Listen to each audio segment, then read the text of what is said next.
Now let's talk about the mental side of the picture. Because a lot of the running you do in training is similar to what you'll do in the marathon, it's fair to say you're automatically preparing your mind as well as your body. When you go for a long training run, for example, you're training your mind as well as your body to deal with running for a long time. You can take psychological training farther by rehearsing the race. When you study a map of the course and imagine yourself at certain points along the route, what you'll see, how you'll be feeling, what the challenges will be, and how you'll overcome them, you're doing valuable mental preparation. A video like this one takes that notion a step farther, providing an actual runner's eye view of the Marine Corps course and helping participants visualize ahead of time what they're going to see on race morning.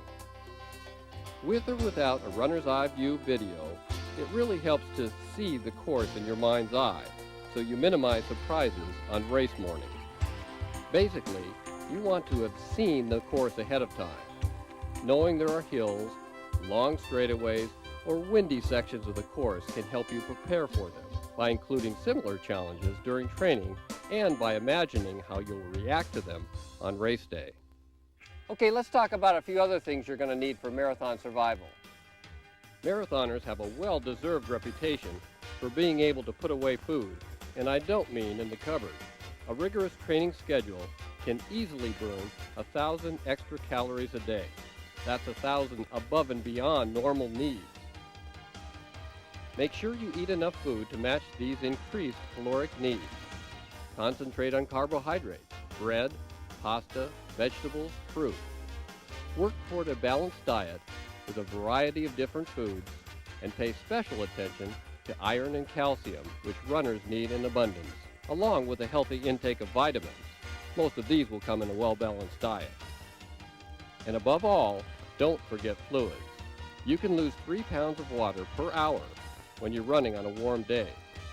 Weigh yourself before and after running and drink 1.5 times the amount lost. Here, I'll help you do the math.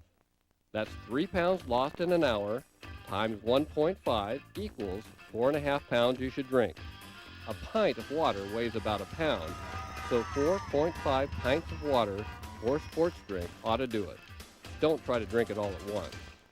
Of course, you might not lose all that water in the first place if you do what you're supposed to. That means finding a way to get some fluids, water or sports drink, while you run. If you're out more than an hour, that becomes really important. Drinking during your long runs is also a great way to practice drinking, and if you like, taking energy gels, so your body will be used to it on marathon day. It's also a good idea to practice drinking from paper cups. This is an acquired skill, and it's nice to have practiced it before you reach your first water station on race morning.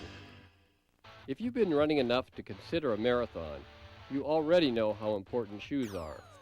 The combination of protection, support, and comfort good shoes provide is even more important during a marathon where little things you might not even notice in shorter runs, become huge problems.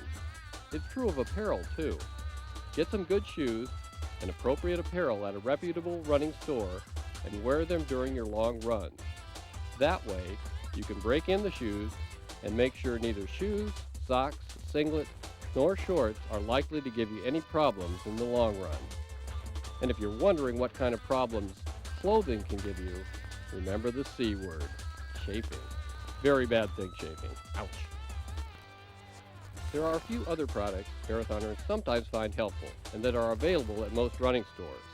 A heart rate monitor gives some nice feedback about how the old ticker is doing during training. It helps tailor your pace to the right effort level. A sports watch can time your workouts and give information about mile splits in your next race.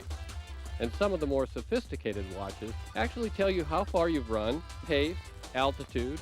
I'm not kidding about this. Most of this isn't crucial, but if you're a techie, you'll be in heaven.